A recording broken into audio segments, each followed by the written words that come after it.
This is Geek Gab with your hosts, John, Brian, and me, Daddy Warpig. We are back. Geek Gab for Saturday, April 29th, 2017. Today was supposed to be a return of the epic episode we had just 2 months ago with Jeffro Johnson, John C. Wright, and Razorfist. Unfortunately, folks, due to circumstances beyond my control, due to circumstances beyond Razorfist's control, he can't be here today. He is with a family member, literally in the hospital. So he sent me a message about half an hour ago, let me know that he wouldn't be able to make it, and that's why we aren't able to bring him Razorfist. But both John C. Wright and Jeffro Johnson are here at the show, and we're going to be talking about everything Pulp in just a minute or two. I want to remind you of something real quick, though, because I, your host, have a responsibility to you, our audience. And I keep on reminding myself so that I can remind you of this, and I keep on forgetting, which means that you haven't been reminded. So I wish to apologize to you, our listeners. YouTube, in their immense and mysterious wisdom, has decided that subscribing doesn't actually mean subscribing. So before I forget to mention this at the end of the show, which is when I normally should mention it, all of you who have subscribed, take a look down by the button that you click subscribe below this video. You will notice there's a little bell there. That bell is the button for the double secret subscription. And for whatever reason, in their immense wisdom, YouTube has decided that if you have subscribed, but you haven't double secret subscribed, that you really don't want to receive announcements about when shows are scheduled or about when we're about to go live and all of that. So if you would like to receive those kinds of announcements, click on the little bell. And those of you who haven't subscribed, please feel free, click subscription and then click on the little bell. And then you will receive announcements when we have scheduled shows, when we are about to go live and things like that. They will come direct to you through the magic of the internet right into your email inbox. It's a wonderful, wonderful world that we live in, were it not for the fact that YouTube has decided to pretend that that doesn't exist. But if you click the little bell, you will in point of fact receive these announcements. Now, before I go and take a small sip of water to soothe my much abused throat, I would like to turn the time over to my fellow host, who is, by the way, getting a swelled head because his brand new Geek Gab guidance on role-playing was not just a tremendous success, was not just the subject of compliments rolling in, but has had people requesting to come on his RPG Geek Gab guidance. Even now, we have received multiple requests, and so he's feeling quite excited about that.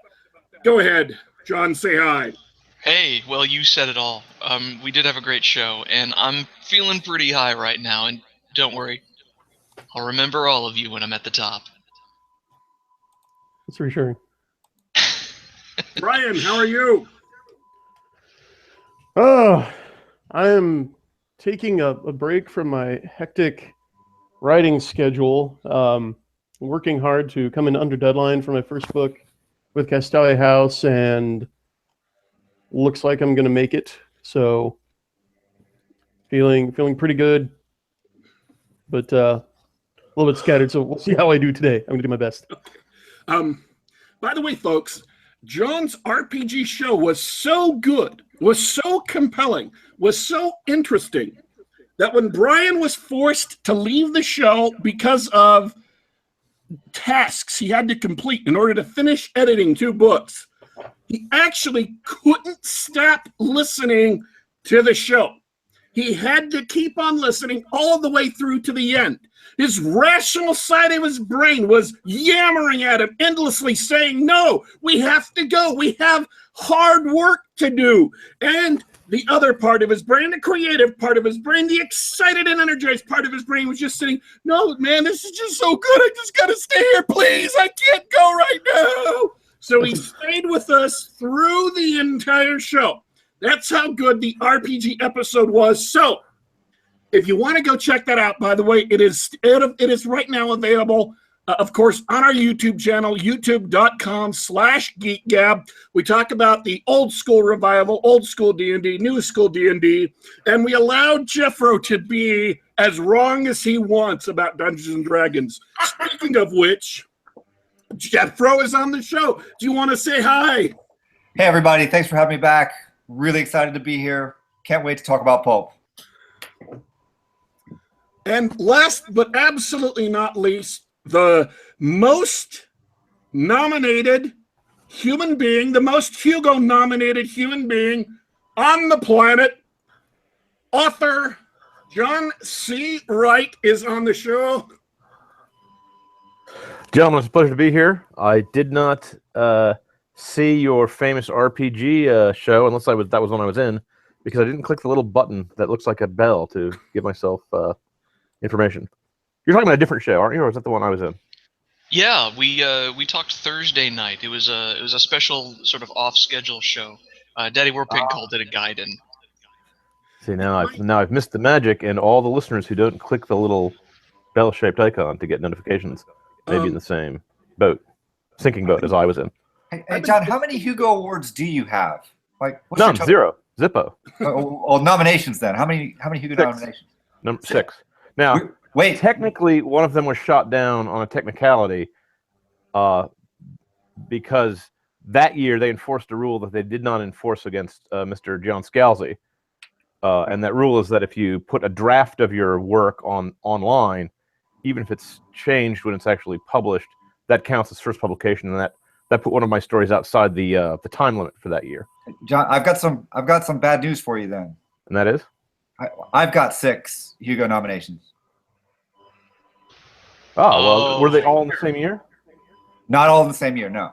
Excuse me. The record is for numbers of Hugo nominations in a given year. Okay, you're still safe then.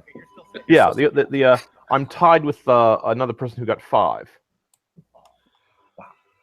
In terms of Hugo nominations over careers, I assume, someone like Isaac Asimov or Mike Blyer, who's won 50 Hugos or something. We're going to pass up Isaac Asimov soon here. Yeah, somebody has been nominated every year for 20 years, one of the tour crowd or one of the fan blogs or something. And that'd be Mike Blyer. Yeah. Yeah, I think he's got 50. That's kind of impressive, really. Well, it's impressive depending on what you think the nomination number is measuring. If it's measuring the number of friends and compatriots you have, it's a good number. Well, if it also measures, even though there's a lot of, it's well understood what's wrong with the Hugos, but if it's also representing, like, this guy isn't the best so-and-so around or anything, but, like, he's been part of the community for 20 years, right? And we appreciate his contributions. Yeah. That's cool. Yeah. I can make no comment on that because my father confessor told me to avoid the sin of wrath, so I won't make any comment about that. I just got a note that said the Google Hangouts is adjusting my audio level, so I assume Google doesn't like what I'm saying and has just shut off my mic. We've got an AI running things here. It's like it's the thought police. I think it's the computer from the role-playing game Paranoia. I think it's the computer as your friend computer. Oh boy. So Pulps, on to Pulps. Now, we had last time, our show was an hour and a half long. And then Razorfist John and Jeffro talked about Pulps for an additional hour and a half after the show. That wasn't recorded, wasn't broadcast. So, that was a show that was basically just for the 6 of us, I guess. Well, that'll tell you to record things surreptitiously, and then when you're low on material for new shows, you can just post it up. So my question is this, because I was just reading this article written by a gentleman who has no small amount of insight into things. It is entitled Ugly and the Beast. And it's talking about the new Beauty and the Beast movie with Emma Watson, who might be more familiar to you all as Hermione Granger from the 8 Harry Potter books, or 8 Harry Potter movies, excuse me. Is that how you pronounce her name? Hermione? Hermione, yeah. That's how I pronounce it. Sorry to interrupt. I've never been able to figure out how to pronounce it when reading. Let me be more specific. That's the Greek pronunciation of the character from mythology of that name. I don't know how they pronounce it in the movies. I myself pronounce it Hermione. I do not know how one pronounces it, but I pronounce it Hermione. Well, some people think it's Hermione.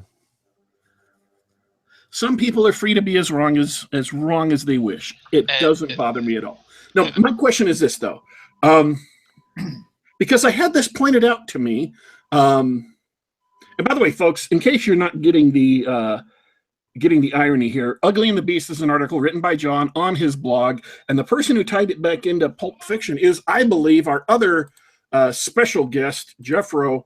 And so what I was wondering is, and this is what I want to talk about. Last time we talked about stories, we talked about authors, and we talked about all this great stuff that, by the way, folks, you really should listen to that show, and you really should check out the description underneath the video, because I included all of the stories that John Wright recommended people read are listed there, so you can go right there and check them out and start reading really great stuff.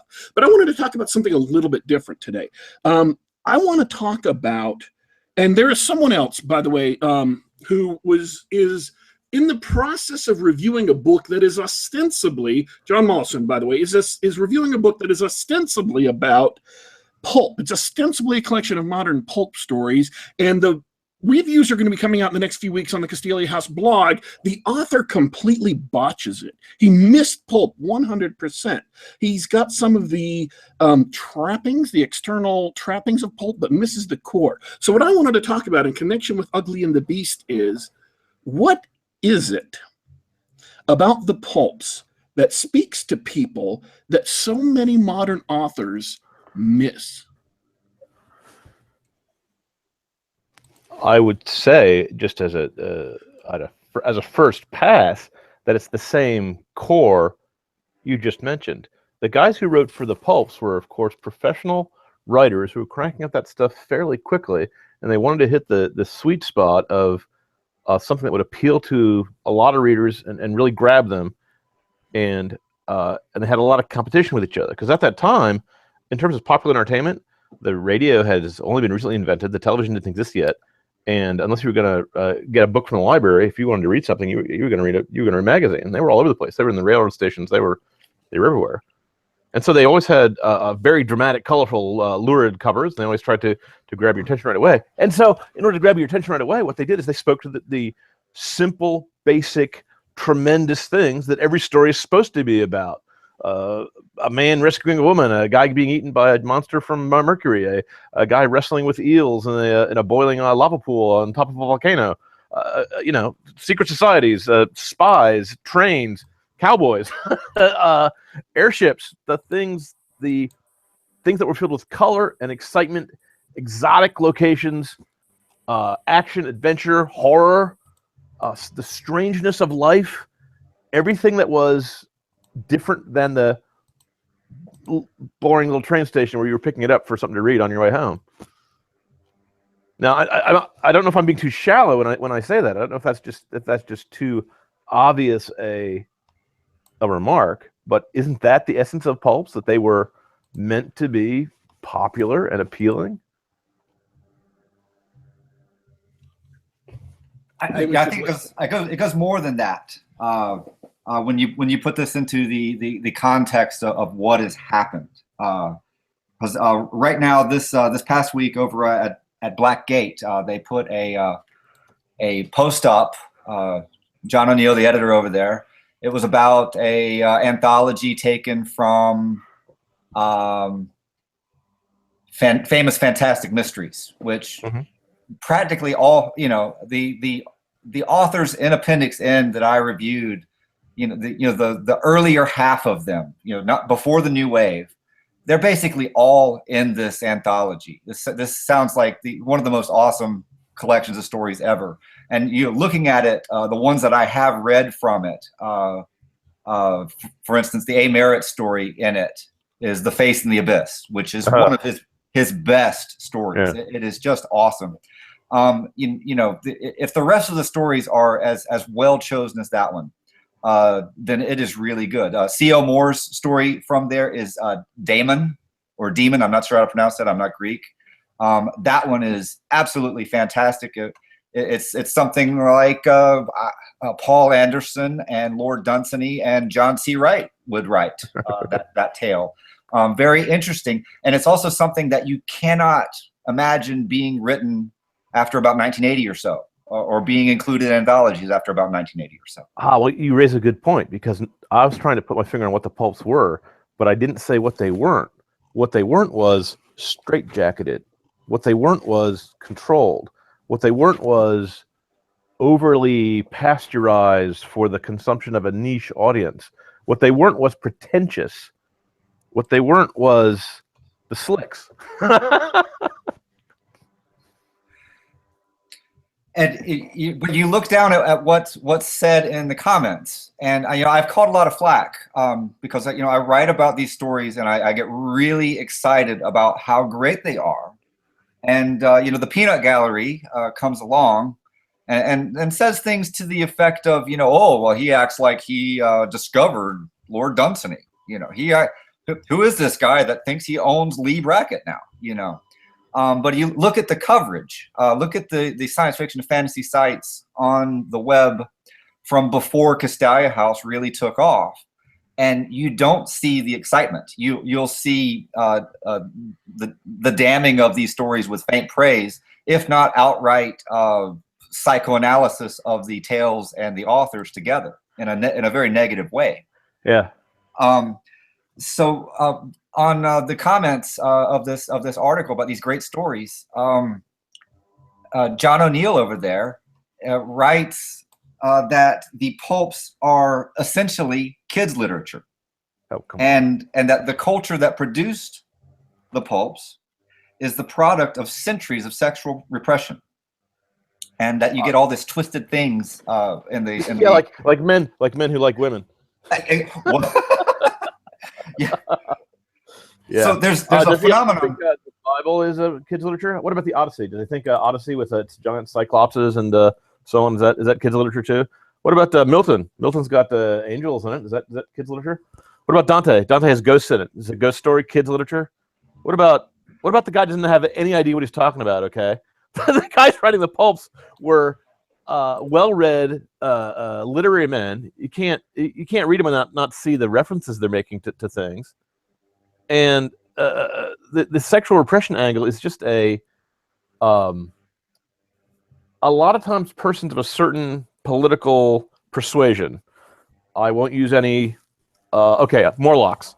The Morlocks used that as an attack, and they've been using it since the days of Freud as a way of shutting up and shutting down anyone they thought it was convenient to bludgeon over the head. They just accused the guy of having a subconscious sexual perversion, and they use that to explain away.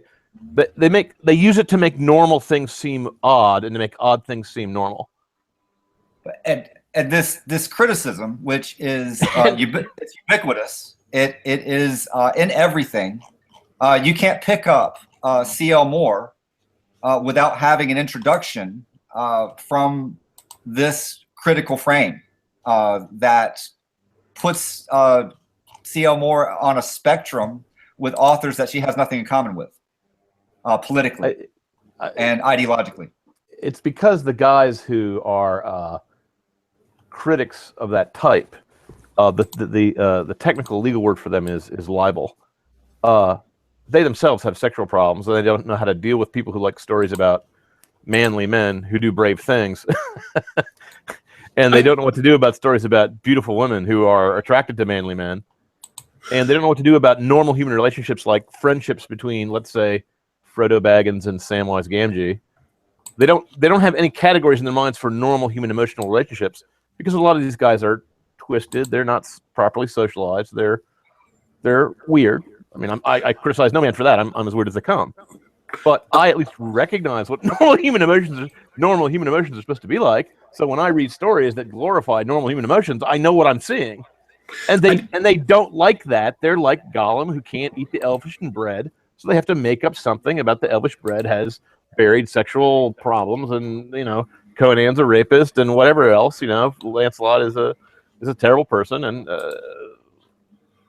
these guys have to talk when they have nothing to say, and they can't say anything good, and they can't say anything neutral. So that leaves them with very little material to use for their insult humor, except it's not humor. They take it seriously because they're Morlocks.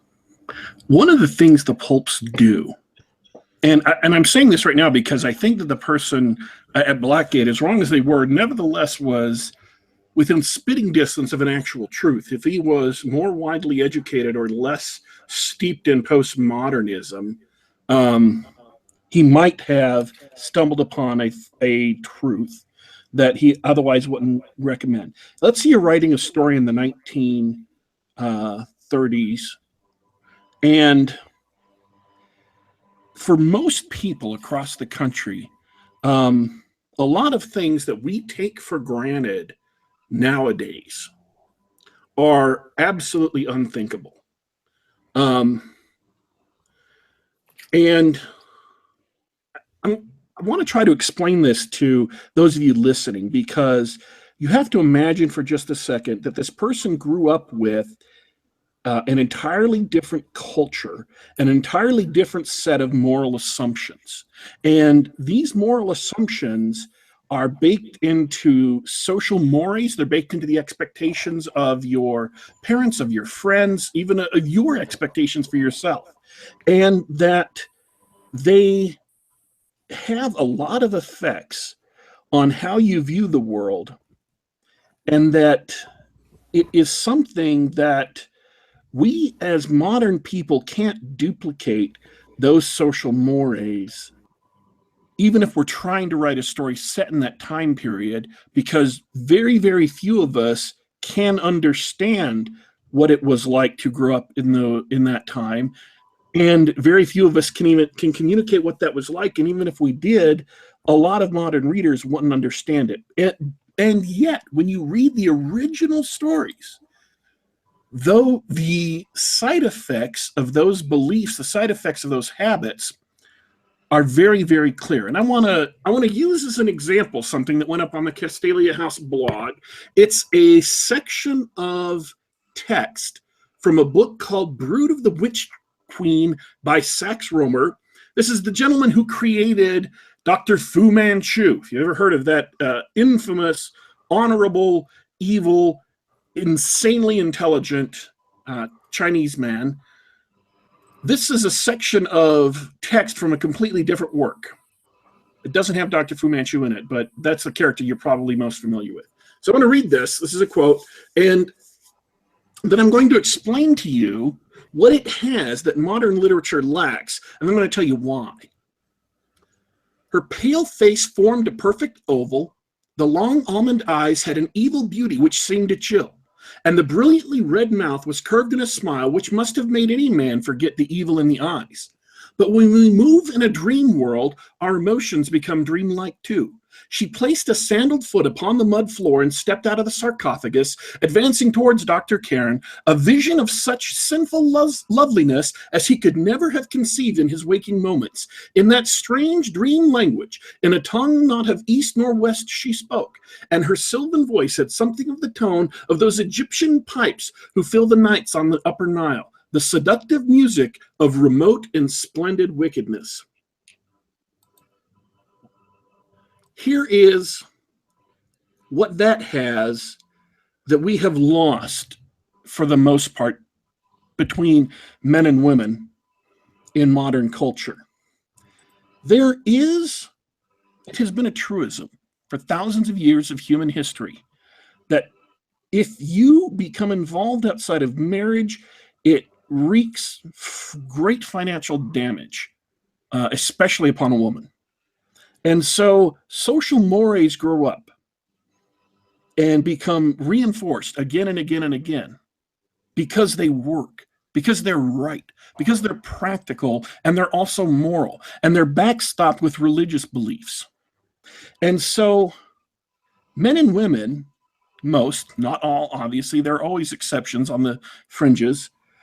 The men and women who are innately drawn to each other, who are innately drawn and sexually attracted to one another, don't have in their society quick and easy substitutes for sexuality.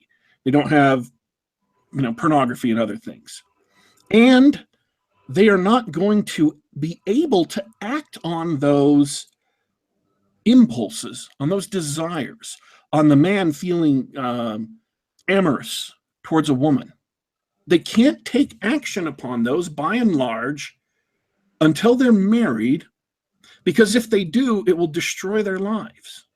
And these restraints make people healthier, they make people happier, and they avoid a whole host of devastating outcomes.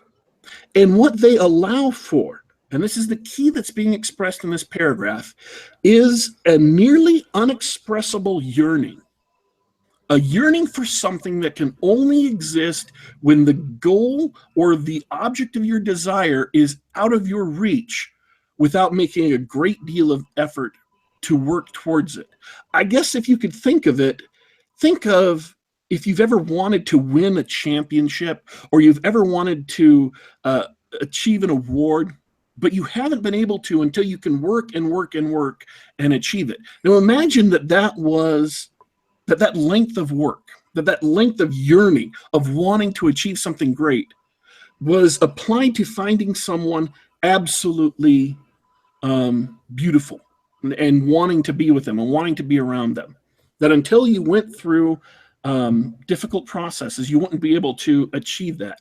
And at the same time, the person that you're feeling all of this yearning towards is evil and duplicitous and will destroy you, and you know it.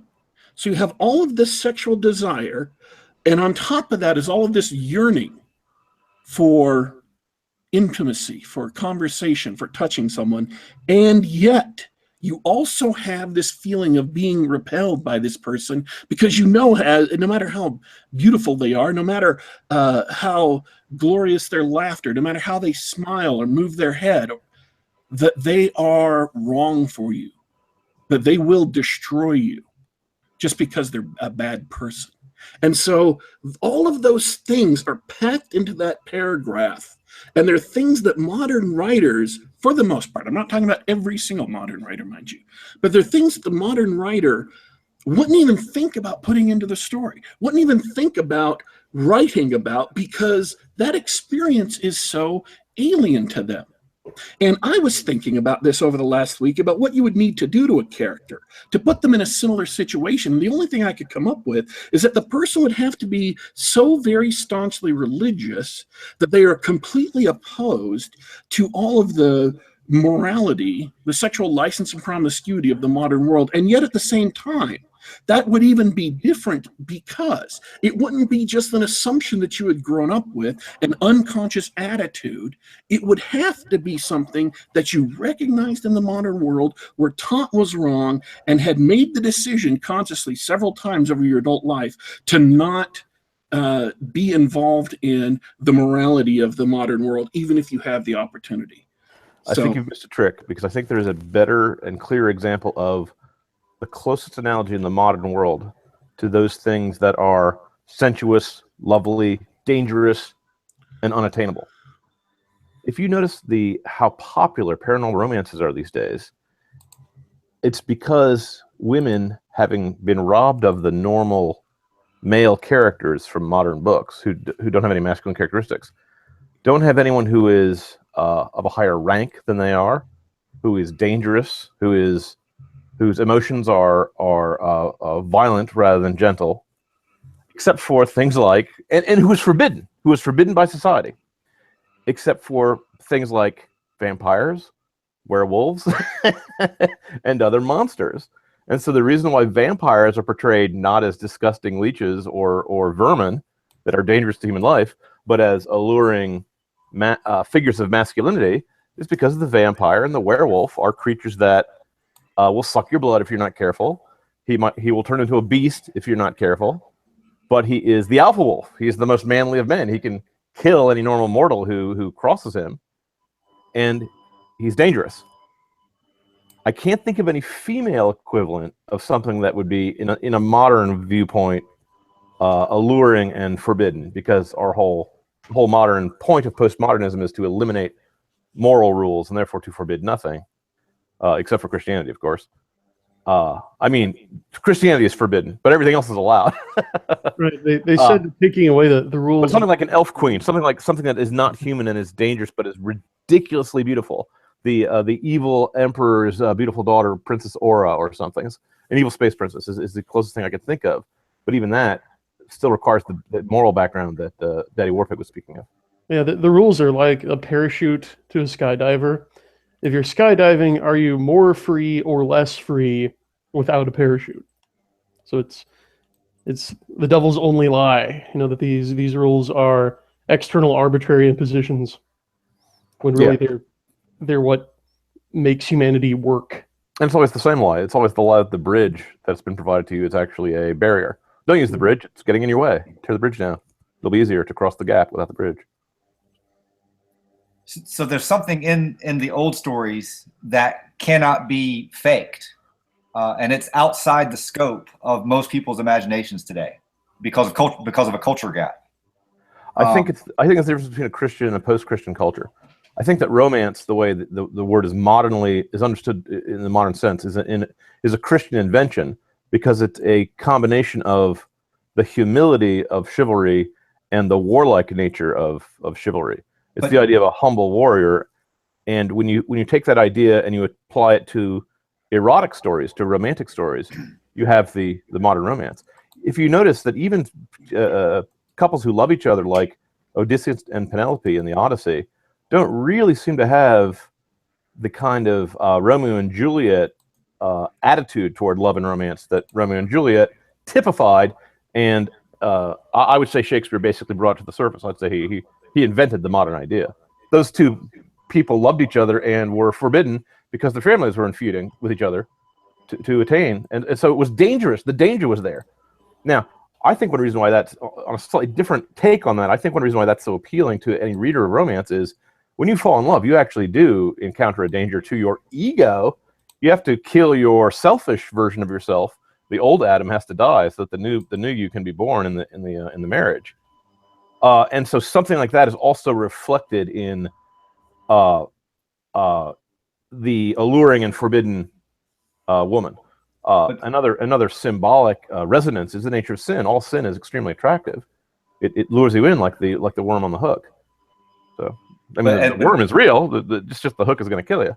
The typical modern story, though, contemporary story, even one that's trying to ape the pulp ethos, you'll get these scenarios where you've got just this kind of guy who's not particularly inspiring, and this random attractive woman just kind of chooses him randomly. Well, we only talked about the romance, though. Aren't there other elements of the moderns that kind of don't fit into the pulp ethos? Because most of the heroes of modern books. Now, I haven't read a lot of books in the last 20 years so I'm a little out of date because I basically stopped reading when I started writing because I don't have any time left over. But a lot of the heroes don't seem all that heroic to me. They seem uncertain and nebbishy, and like they're kind of shoved into the hero's role. Usually against their will. Like they're the chosen one that fate has decided just to stick onto the battlefield without they themselves, going to boot camp and doing the stuff you need to do to prepare. It kind of goes back to what Rick Stump was pointing out about Conan and characters like that, is that they will just go do things just because. I had Conan in mind. I also had in mind the detective from Maltese Falcon and the sheriff from High Noon. But when you do things that a man's got to do because he's got to do them. I noticed that Conan is very much like a knight because he's got a code of honor that he lives by. but he never talks about it. He never displays it. He never shows it off. He never boasts about it. But he just does things like sticks up for a comrade even though he only just met the guy, or goes and rescues some girl even though he's got no personal stake in the matter. Right. You see what I mean? You fast forward to, say, the Michael Keaton Batman movie, and a lot of the superheroes since then, where everything has to be an origin story and everything has to have a personal motivation, because when you're in a post-Christian society, you can't imagine things like honor and loyalty and a conviction about right and wrong being a primary motivation, or just a kind of a background of how you expect to behave. And so they put in there, Batman has to become motivated because of, well, of course, no, it's not just some guy shot his parents. It was the Joker, the guy who became the Joker that shot it. And the Joker can't just be crazy. Batman has to knock him into the vat. So now we have these two characters. Now they can fight because they both did this to each other. Here I will have to respectfully but firmly disagree. I think the story is better if it's the Joker that shot his parents rather than Joe Chill, which is what the name of the original guy was, because Joe Chill's not important enough.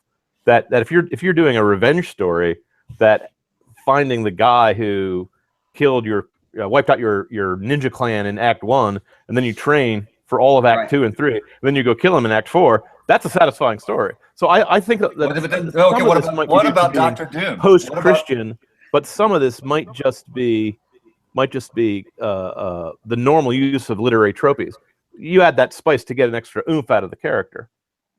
So does Dr. Doom need to go up into space with the Fantastic Four in order to get his origin story at the same time as the rest of the team? No, it's that was stupid. That was poor writing as opposed to good writing.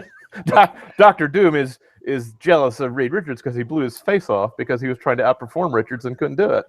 So that's the motivation of that character. The guy's envious, and he ruined his life, and he blames his rival Reed Richards for it. So there's a depth in these old stories. There's a dimension to them that the contemporary culture, it's outside of the scope of their imagination in a lot of ways. You have another layer of problems here. All of the people in the 30s and the 20s and the teens would have all had the same reference points, the same classical education, the same histories, the same everything else. That would be true even up through the 50s and early 60s, because if you remember from Robert Heinlein's Glory Road, there's a long passage where the character speaks of what he wants in life, and it's all poetical references to older books or poems or stories that Heinlein was expecting his readers to recognize, but which a modern reader is not going to know, is not going to catch the references. And then in all the writer workshops and the writer culture and the book blogging scene before Castalia House blog, mind you, you have a phenomenon that's been called educated illiteracy, where you have all these people are talking about books, and they're really good at talking about books, but none of them read them. And so they say these things routinely that anyone had picked up a single pulp magazine would know to be false. And yet they can just continue on this way without any danger of losing credibility. And if someone comes along and says, oh, by the way, here's a fact that doesn't really fit in what you're saying, it just goes right past them. It doesn't even register. The thing I think is funny, Mr. Johnson, is that you and I come at this from opposite sides, because I did all my heavy reading in the 60s when every science fiction reader I knew had read books from the 40s and the 30s, and we knew that the pulps were our roots, and we weren't ashamed of our roots because we weren't ashamed of what we were doing. We were not ashamed of being science fiction readers and writers, and back in those days. And then in the 80s and 90s, sort of amnesia, which may have been deliberate, I suspect that it was, kind of falls over the science fiction field, and they rebel against and forget about the previous books. Let me see if I can make this clear. A guy writing a book in the 60s would have read books in the 40s and 30s and expected his readers to have done so likewise. And the pulps were, by some few, maybe snooty literary types who don't understand science fiction were regarded, held in disrepute. But those guys are snobs. I mean, those guys are people who are putting on an act of being snobbish when their taste is no better, no worse than mine. Excuse me, their taste is actually worse than mine because they don't have any taste. They read. I mean, they read things for getting compliments from their friends and neighbors, or for because they have ideological concerns, not because they actually enjoy the story. And excuse me, I laugh because I've just been reading That Hideous Strength by C.S. Lewis to my children, and I just got past the point where Mark Studak, the main character, who has a modern education, realizes he has not read a book for his own enjoyment in years. All those guys are Mark Studaks, except ones who don't get changed before the end of the book. Now, sometime in the 80s or 90s, a lot of science fiction guys decided to become snobs. Okay, which is about like comic book readers and writers deciding to become snobs. And when they just become snobs, they don't even do it as well as, let's just say, I do, because I have a classical education and I've actually read all of these, ancient Greek and medieval manuscripts and garbage, which they haven't. So they're pretending to be literary giants when they're not even conversant with the genre they're criticizing. And it's exactly what you said. A single book, a single magazine of amazing wonder air stories would have set them straight. And because they're making up theories about Freudian theories about what's wrong with Tarzan of the Apes psychologically, they don't have to back up anything they say with facts. They don't even have to read a Tarzan story. They just say things that sound good according to their ideology. And I firmly believe it's all ideologically based. It's all based on this idea of trying to tear down the past in order to create some sort of utopian future where, nonsense will rule and we don't have to worry about God anymore. But it's the emperor has no clothes, because you have these people who haven't read the books who talk about them as if they are kid stuff. They'll come right out and say that, but they still put out pulp themed anthologies, such as Old Venus by some guy named, I don't know, Gardner somebody, and George R.R. somebody. I don't know, you might have heard of these guys. I'm not sure. As little as 10 years ago, I held both those gentlemen in great respect, and I'm very embarrassed to see that Mr. Martin has decided to take a nosedive for the sake of his ideology, rather than be an honest man about his differences with me. So the great thing about the book blogging scene from the past year or two taking off, as we've got all these perspectives coming out now, people outside, people outside of the industry, writing and discussing and critiquing. We can now see book reviews by people that have read the classics of the pulps, and they come and they look at something like Old Venus, and you can compare what they write about that with what they've written about the classics. And if the old stories are as facile as the contemporary authors and editors claim, if they are as simple, why can't they compete? Because the reviews for these, especially for Old Venus, they are embarrassing. It's just cringe. Embarrassing because it's all flattery. You mean? No, the reviews are negative. Okay. Like I'm thinking of HP. He's a Castelia House blogger. He wrote a review of Old Venus last year, and Dan Wolfgang from QQ Media.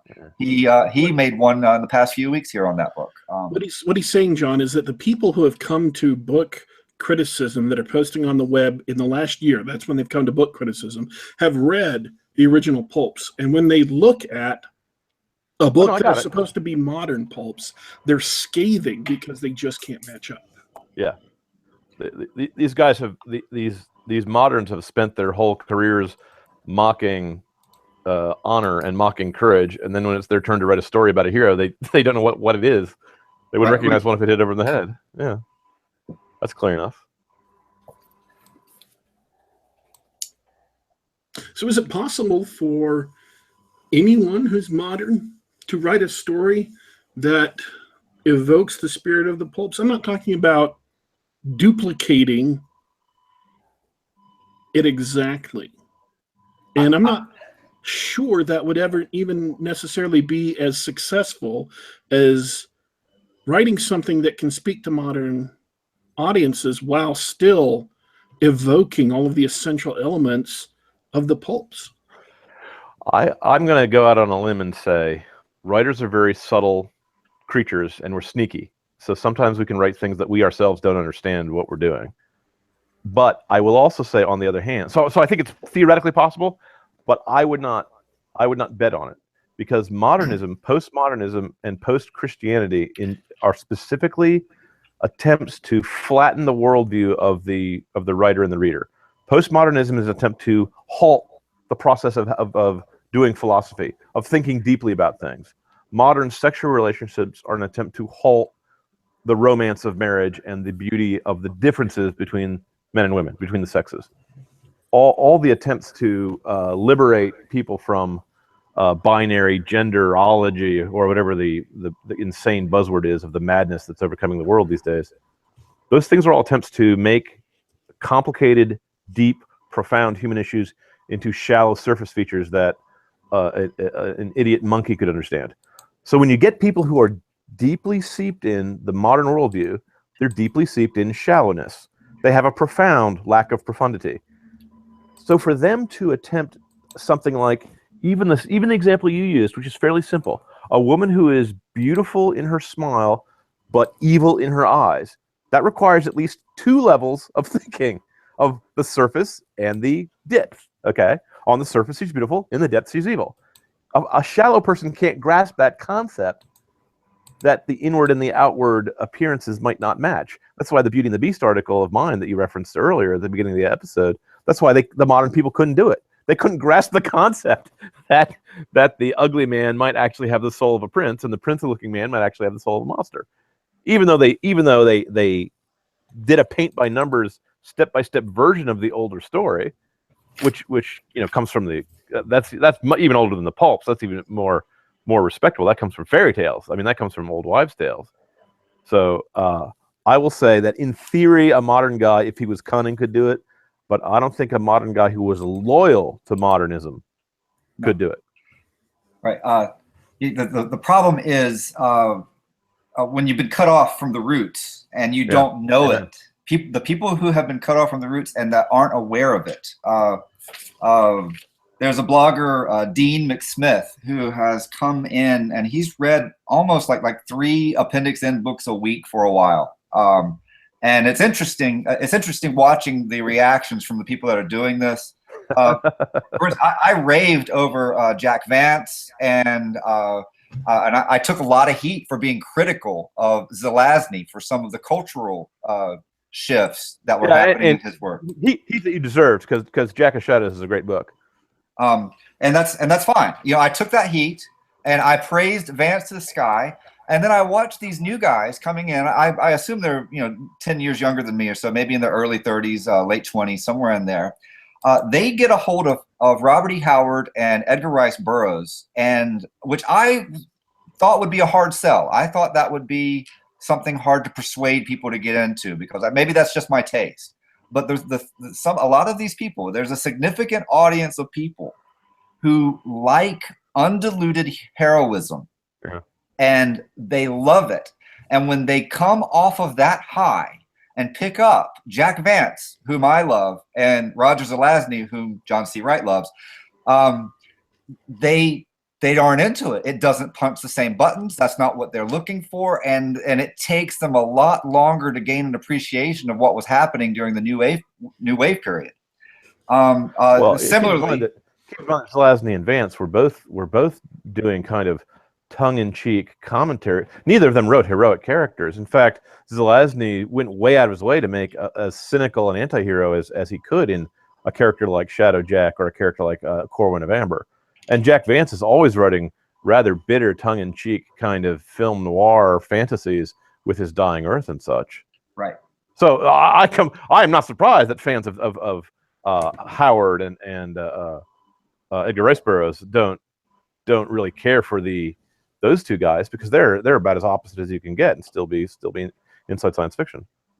So you have you have a guy like Dean McSmith come along, and it's interesting where he says, because he's talking about gaps in his education, gaps in his reading. Yeah. And C.L. Moore, it was for him, like I've been trying to tell people, absolutely astounding, absolutely mind-blowing, and just how vivid it is, how engaging it is, how well crafted it is. It's just fantastic. So what flipping back to the authors, yeah, and you know they have these gaps. First, so there's all this literature that they're cut off from, and they can't imagine how this was done, which puts them at a huge disadvantage. What, they can't imagine how the literature was done, or how the cutting off was done? All of this stuff is new stuff to people that are starting writing within the past 5-10 years. You know, that's one reason why I liked reading your articles, because it was new to you. It was kind of shocking to me that I didn't realize there was a generation gap between science fiction writers until you pointed out that it existed, and that you and I were on opposite sides of it. Because to me, both Roger Zelazny and Robert E. Howard are, old friends. But it's been suppressed though. I've gotten to me. These guys. What are the Hugos are going toward these guys who can't write, because no one reads the stuff that's any good, and they don't know what they're supposed to be comparing it to. So you have these aspiring authors who are stumbling around in the darkness, trying to come up with something awesome. And what's happening when they send in their manuscripts? I had one guy tell me that he sent in something to the Weird Tales revival, and the editor rejected his work because it had too much wonder. Yeah. And then there's J.D. Brink. He's a new author. He's been published in Kursova magazine. I really liked his one of his military science fiction stories that he did. His second collection. I'll have to look it up and make sure I get the name here. But it had 3 stories that he couldn't get sold. And the first one is fantastic. It was. I really liked it. When I was reading it, I thought it was going to be the best story ever. It could have been like a Starship Troopers 200-page novel without the puppy spanking stuff, right? It would have been absolutely. The world was vivid. The character was engaging. The action was good. He had in there as one story that he did, and he couldn't. No one was interested in this stuff. I look at this guy's work, and I'm like, this guy could have been another Fred Saberhagen, who, with a little bit of editorial direction, would have been, when he got going with his novels after doing a whole bunch of short stories, could have really done some awesome things. But the editorial establishment doesn't see that. This doesn't register to the editors for some reason. I don't know why. But he did have in there one pulpish style story. It was written kind of as a pretend future story of in the future, the entertainment of this science fiction planet, and so it's sort of tongue in cheek. But the relationships, the human relationships in it, me being completely immersed in Pulp, it's really hard. I struggle with it because of the culture gap. The lead is simply not a leading man, and he's in a leading man type role, and it's just cringeworthy to kind of see him not pull it off. Yeah, because that's one of those dangerous things. See, I'm not dogmatic about what tropes can and can't be used in Pulp, because it seems to me that Hamlet by Shakespeare is the leading man doesn't have what a leading man takes. If Conan the Barbarian, or even Othello, or John Carter, Warlord of Mars, had been put in Hamlet's situation, he would have just killed Claudio with his longsword and his radium pistol in Act 1, and the story would have been over.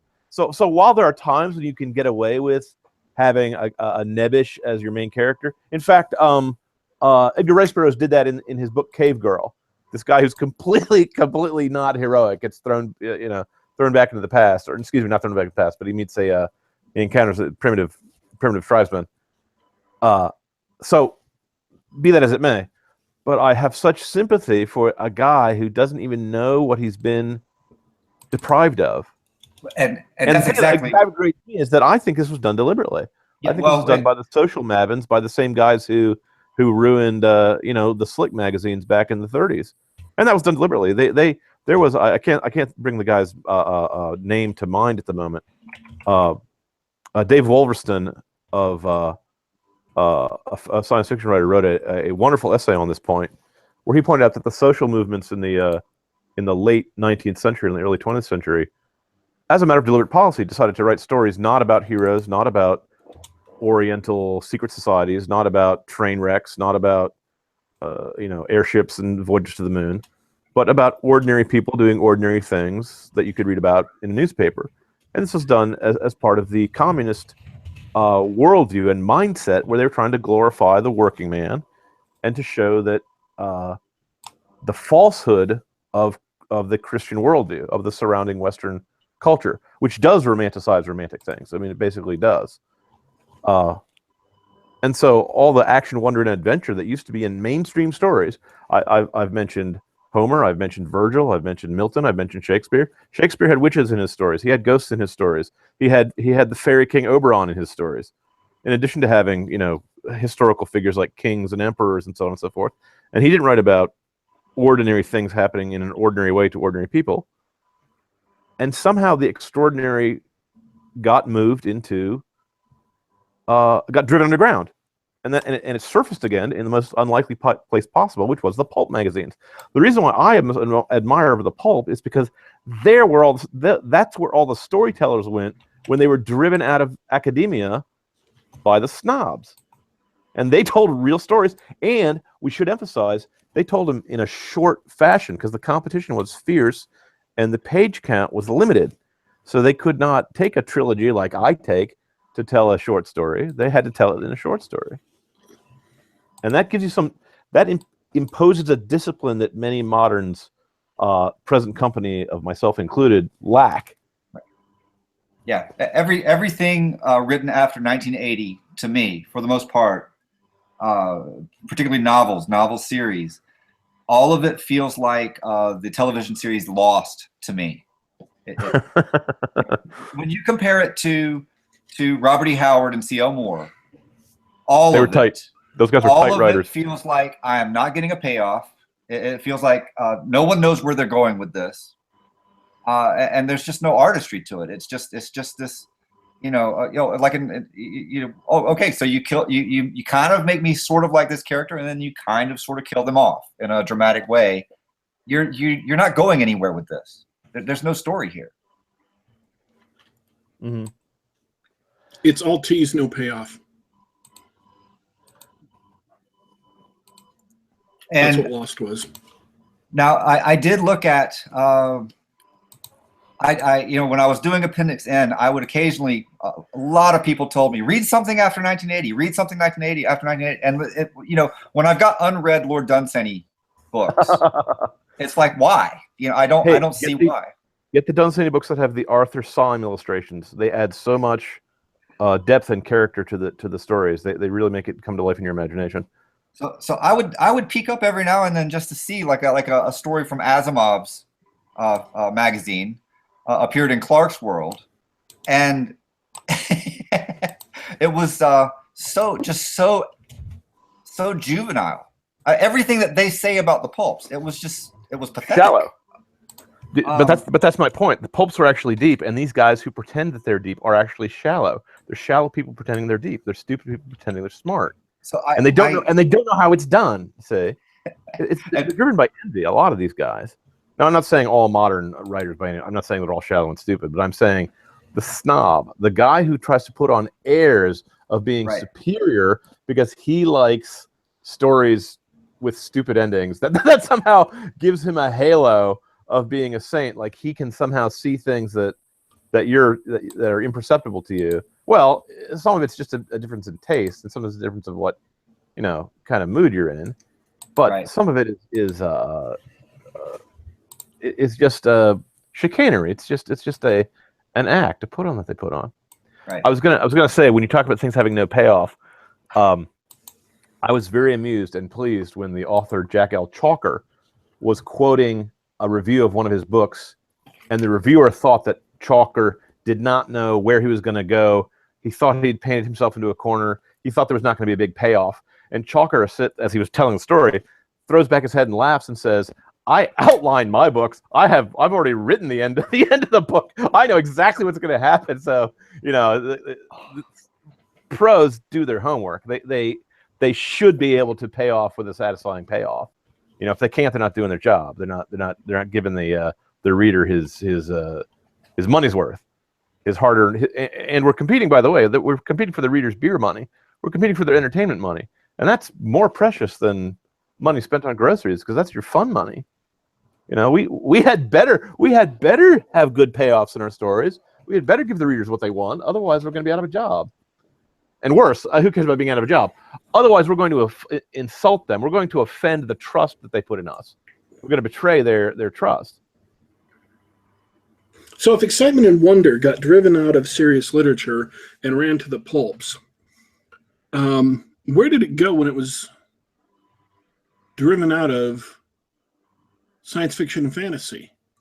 It's actually a rhetorical question, because I've discussed this with Jeffro before on Google+, and I've pointed out some things before in pieces I've done at the Castalia House blog, but I would commend to you, the audience, to think on this, that the people who kept the flame of hope, the flame of fun, the flame of imagination alive were people who had to flee to genres and places that were considered to be disreputable, were considered to be below the beneath the contempt of the snobs, beneath the notice of the snobs. And some of those are, shockingly enough, Saturday morning cartoon shows.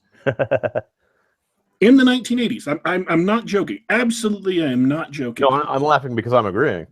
I'm laughing because I'm agreeing, because the cartoon shows had the same elements we mentioned about the pulps. They didn't have a genre straitjacket. They didn't have an ideological overriding purpose to which the writer had to conform, and they were meant to be fun. They were meant to be not just edifying, but also entertaining. I just watched this Voltron episode from 1984, and it had a princess in it, and there was this new guy, this space prince came, and he impressed her, and she blushed, and I was like, whoa, I haven't seen that in 30 years. I mean, you know, the Disney movies, the girls in the Disney movies can't blush anymore. They used to. They used to be really cute, really feminine. And you know, there was kung fu, there was fist fighting, there was giant robots fighting, there was a witch. Monsters. There was a witch who was casting spells on things. I was like, this is all. I mean, you've got everything. You've got everything. I was like, I really can't. I mean, it's not trying to be artisty at all, but it was like, I find no fault in this. He-Man and the Masters of the Universe, Voltron, G.I. Joe, Transformers, Thundar the Barbarian, and Thundar the Barbarian was particularly pulp in its aesthetic and its mood, and so was Pirates of Dark Water. I don't know if you guys remember that one. It didn't last very long, but it was imaginative. A really good one. But my favorite, I'm older than you guys. My favorite was Space Ghost, and my favorite was the Fantastic Four when it originally came on in the 60s. They had a robot stuck very closely. No, not the one with the robot. The ones that stuck very closely to the original scripts, and they even had a bit of the Jack Kirby look to them. Comics also, before the era of Watchmen and before the era of The Dark Knight Returns, and before the era of the other, dark postmodernist comics. The fun era, you mean? Yeah, the Silver Age. The Silver Age, especially, is where a lot of the ethos of the pulp was carried on. Yeah, as I looked, I've read more and more contemporary stuff since completing Appendix N, and I was really afraid to read Kursova magazine when it came out. I just didn't want to. I mean, they said that the Appendix N sort of kind of had an influence on it, and so I was like, well, what if it stinks? I don't want to. I don't want to read. Like, I can't review it objectively, and I don't want to know. Poor Jeffro. I must be your favorite author, because of course I read all Appendix N when I was young, and I've never moved on. My tastes have not changed, so I still write things in the same mood. So I started reading a lot more short stories this year. I got up to 11 so far. I've done about 800 word to 1,000 words reviews on, and I'm mixing in the latest Kursova issue with things I pick up elsewhere. And I've got to say that I am surprised at just how good that magazine is. Very good. I was there and actually contributing. I don't know if it's my fault to things like Isaac Asimov and FNSF when they started going downhill, and they started going downhill basically for all the reasons we're talking about. The straitjacket became tighter, the sense of wonder was leached away, and just the editorial decisions started being motivated by factors other than the desire to edify and entertain the readers. By the way, the editor of Kursova is in the chat, and he is pleading for people to send him more pulpy stories, especially with evil princesses. So get to work. Yeah. And judging, just coming right off the Appendix N survey and getting started in a contemporary survey.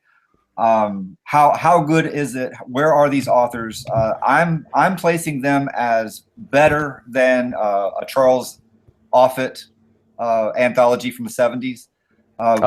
We have stories that are better than that. Wow. I remember that. I mean, to me, that's contemporary. But I'm not. Some people will say that some of these stories and authors are as good as Howard or as good as Vance. I can't quite.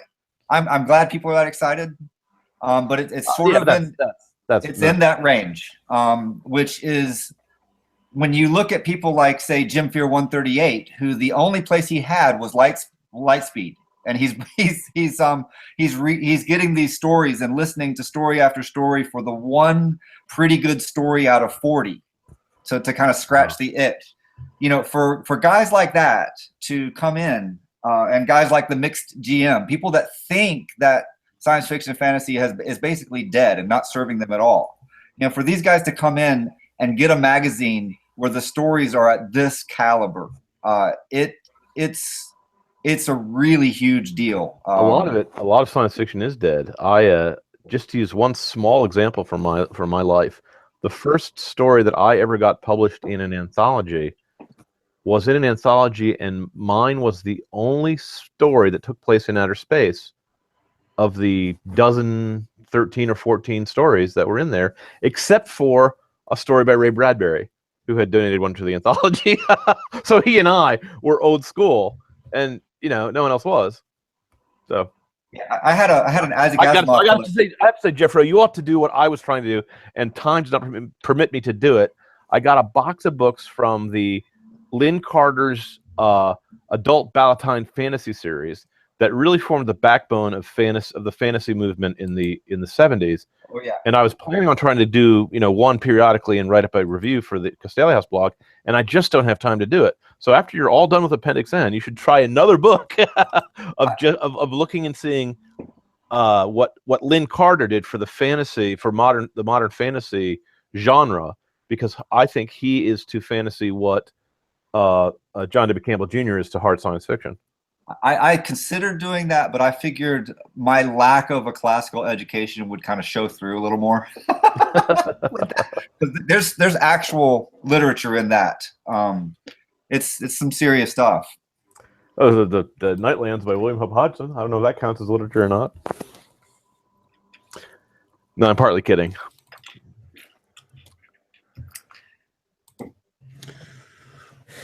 See, at this point, this is the moment in the show where I feel like I should jump in with a question to keep the conversation moving, but I can't think of a question right now. We have to ask Brian or John to say something because they haven't talked yet. I've got a question from the chat. Someone was asking if Robert Lynn Asprin's Myth series would count as pulp. I thought it was kind of a parody series. I maybe I don't remember it clearly enough to answer. I'll recuse myself from it. The Myth series, which I've read several times. I've read it probably. It's possible I've read each book in the double digits, and it's one of the first books I picked up when I moved to America and got access to an English language library, and I picked up Another Fine Myth. I love the series. It's a great series, but it is it began as a parody of bad fantasy writing. And one of the things I didn't have a chance to mention earlier when we were talking about what isn't in the pulps that is in modern writing is a sense of irony. Amen. It is whatever their other virtues or flaws. There's not a lot of snark. The pulps are not self-conscious.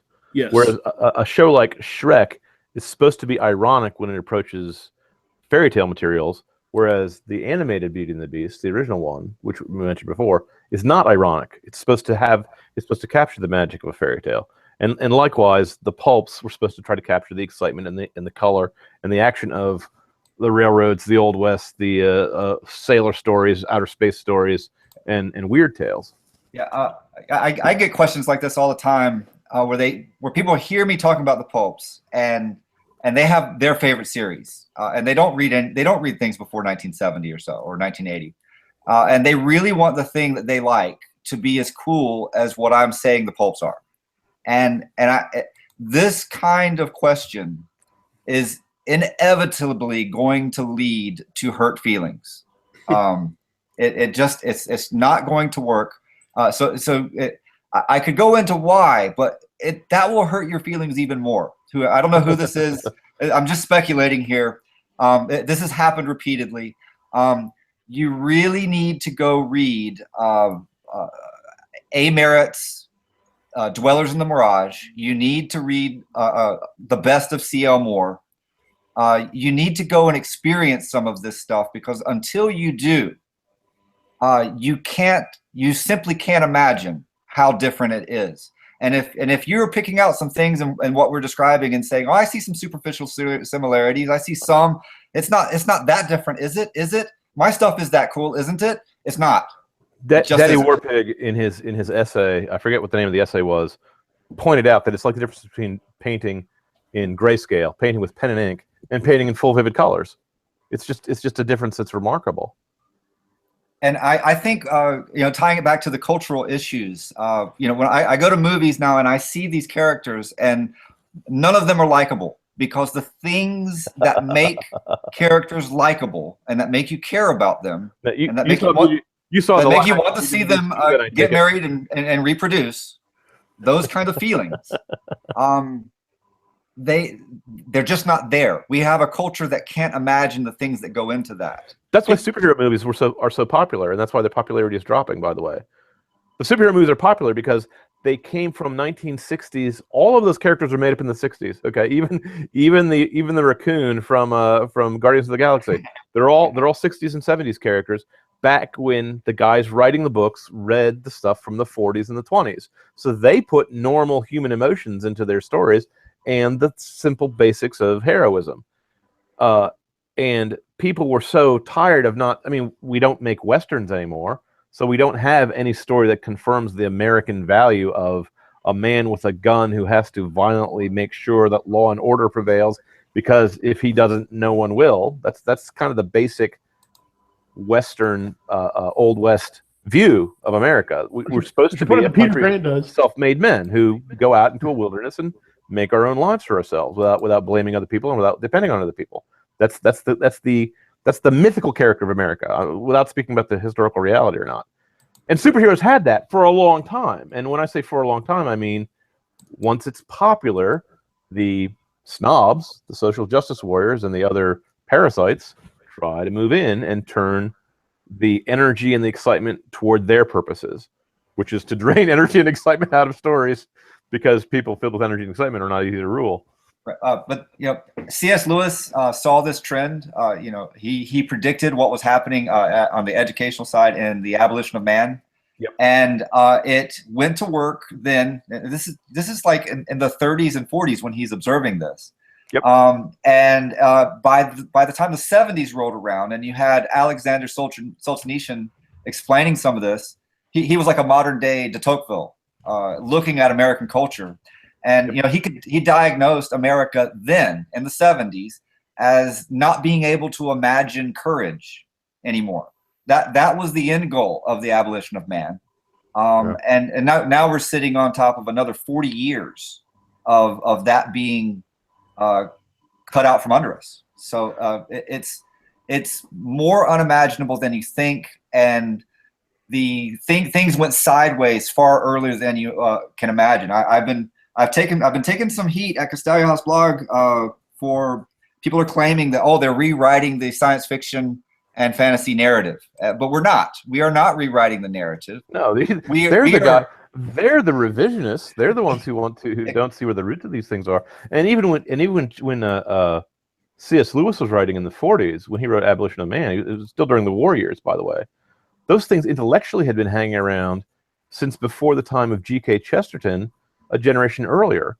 The bad ideas come from the universities, and it takes them 10 or 20 years to seep down to the intellectuals, and then they go from the intellectuals through the artists to the general populace, and then it requires a generation or two after that to incubate until the time comes when even the general populace just accepts without question the basic nihilism, the basic subjectivism, the basic idea that there's no such thing as right or wrong. That was invented by German pessimists from the 1850s. Technically the thing goes all the way back to Garden of Eden, but specifically these ideas that we're seeing in ruining science fiction ruined the fine arts 50 years and 100 years before you and I came on the scene.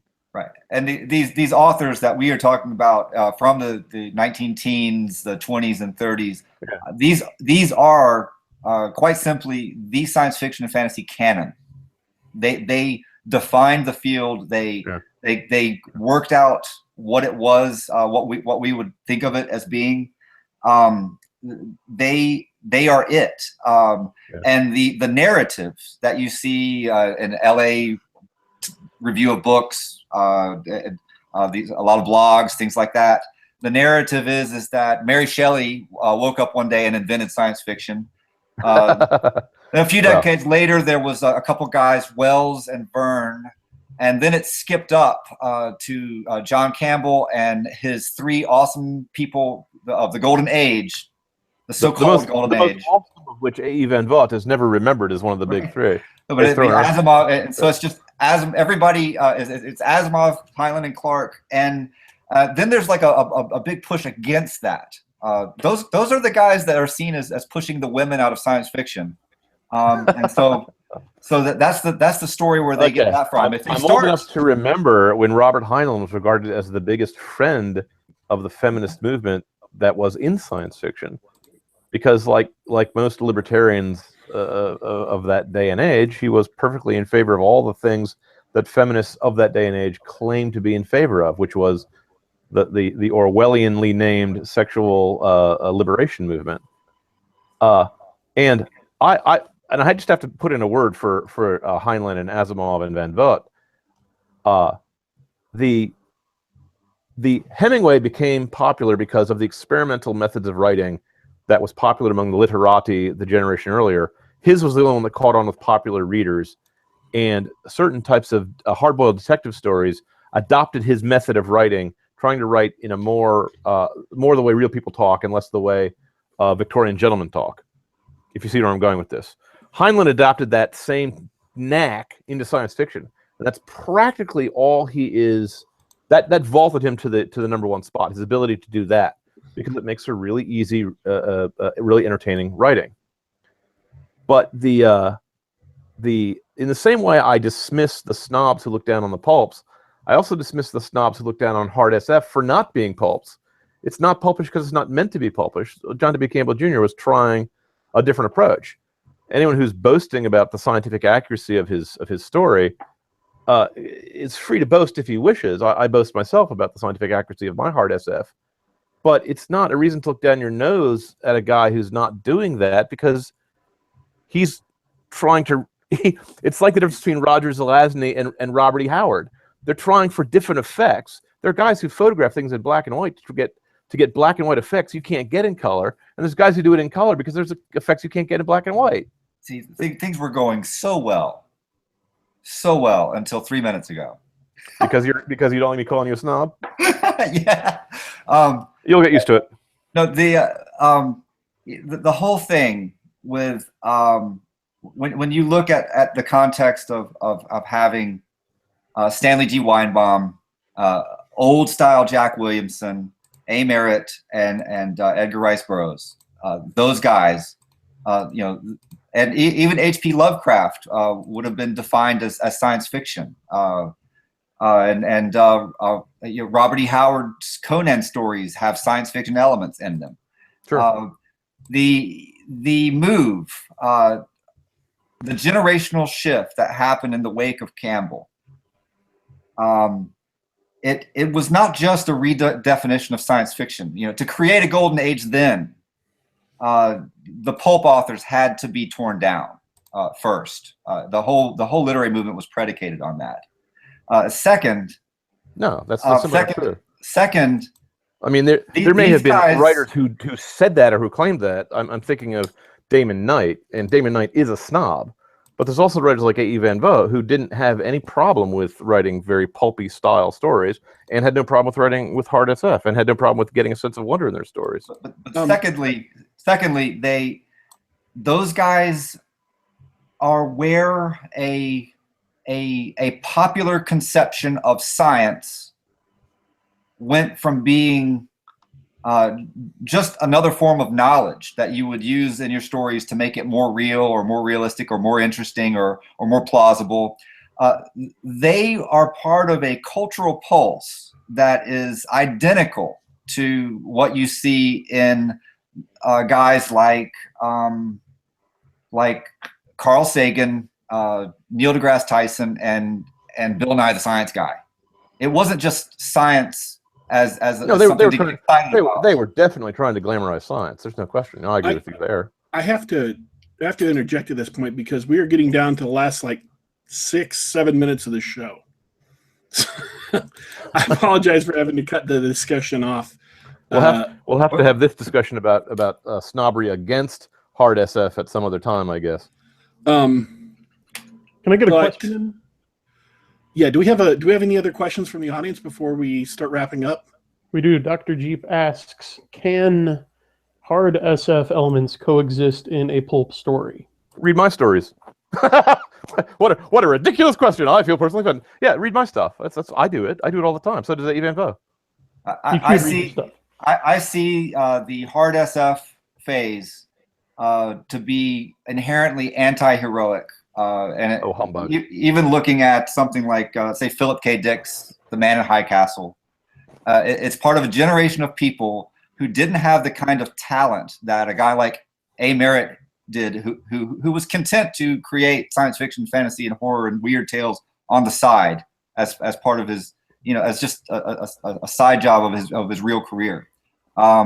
These are people that were looking for some way to push down and to kind of puff themselves up a little bit, to give them a little bit of spin, and it's where the kind of snarky spirit of we're so much smarter than those dumb guys before the post-Christian age comes in, which is it's like oil and water to heroism. Let me tell you a quick anecdote about that. One of my favorite books of all time. In fact, I would say my favorite book is World of Noé by A. Van Vogt. And the reason why I like that book so much is because the heroism of the main character there is based on the fact that he is more sane and more morally upright than the people he's surrounded with. And I don't think, and he actually was a heroic character. He was a self-sacrificing character. So I don't think that's quite fair. I will say that if you're going to talk about Asimov and Heinlein, yeah, their characters are not heroic. In fact, I would say Michael Valentine Smith is an anti-hero. But I will not agree that those two things are necessarily incompatible. Let me give a single example because we're running out of time. Damon Knight, who I think is a snob and who tried to drive heroism out of science fiction, famously mocked A.E. Van Vogt in a essay called Cosmic Jerry Builder. And he tried to claim that Van Vogt was not sufficiently scientifically grounded, that he had stories that had made no sense of them, and that they were dreamlike in their logic and not well crafted, and so on and so forth. And it was just the same kind of psychobabble nonsense that you've referred to, where people say that Conan is based on sexual malfunctions or whatever. You know what I'm talking about? Right. Where people are just slandered for make-believe psychoanalysis by non-psychiatrists of men they've never met. Okay. I got a question from a friend of the show. Real quick. So Damon Knight, after making fun of a Van Vogt style story, tries to write one in a book called Beyond the Barrier, where he tries to have all the same elements that Van Vogt handles so expertly, like an amnesiac superhero who has to find out his true meaning, his true destiny, and so on. And it was terrible, and he couldn't do it. After making fun of this as juvenile and as simplistic, he simply couldn't do it. Well, John, you're going to like this question.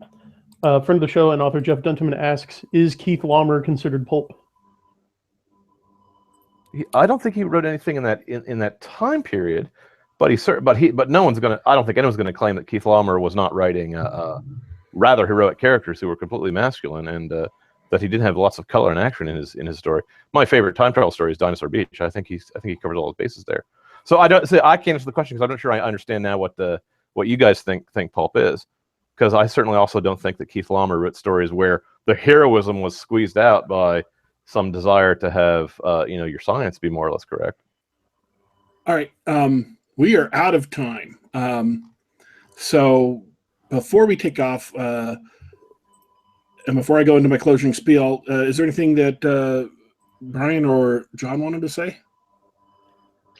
Oh, I just wanted to say thank you for a very entertaining and enlightening episode. Where we didn't let you talk at all. I'm sorry. I thought about it a couple times and nah. I have a question for the group before you go into your closing comments, which is, have you guys read Keith Laumer? Do you know who we're talking about? I have not read any Keith Laumer. So. You read Five Fates, though. Is that the only thing of his you've read? Bolo. Yeah, Bolo. He wrote Bolo. I think I've read stories set in that universe, and I'd probably read at least one short story he wrote, but I've never read any of his novels. If you like lean action stories where the guy's he could be a Raymond Chandler character. He could be from the Maltese Falcon. He could be from The Big Sleep. Set in a hard two-fisted science fiction background, or his funny stories. His Retief, the Ambassador Retief, are comically funny stories. The guy's a good author, and I don't know if you'd consider him to be a pulp author or not, but I like him a lot. Okay, we are out of time for today. I wanted to say thanks to everybody who tuned into our live chat. Thanks to everybody who will eventually be listening to this show later. I want to apologize because we did sell this show as having not just John C. Wright and not just Jeffro Johnson, but also Razorfist. Razorfist messaged us about a half an hour before the show started, let us know that he has a family emergency. He had to go to the hospital for a family member, so he couldn't come on the show today. He did mention wanting to come on the show next week, so depending on his schedule and things like that, he may be back next week. Also, next week we are going to be reviewing, because it's going to come out this week, Guardians of the Galaxy 2. I already have tickets. My co-hosts have made commitments to go and check out the movie, so we will be reviewing that and then discussing that next week. And it's possible even Razorfist could be here. I'm not promising that. It's possible. He suggested that he could come back next week. So we thank everybody who tuned in. And by the way, you should check out our Thursday night Geek Gab guidance on RPGs. It is, even though it's listed as a special episode, it is not the last episode of that particular part of the podcast. Let me tell you what's happening here, folks, or at least what we plan on. We've been doing this show now for 2 years, and I'm the person who generally opens and closes the show, and most of the time is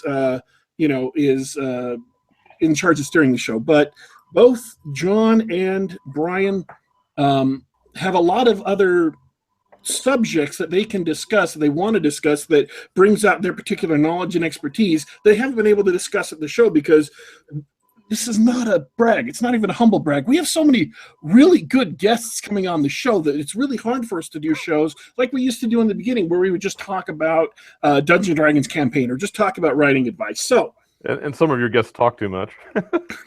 So John is starting a string of shows on Geek Gab that are focused specifically on RPGs that he'll be hosting and he'll be running. And he has us, the other hosts, as guests and other people as guests.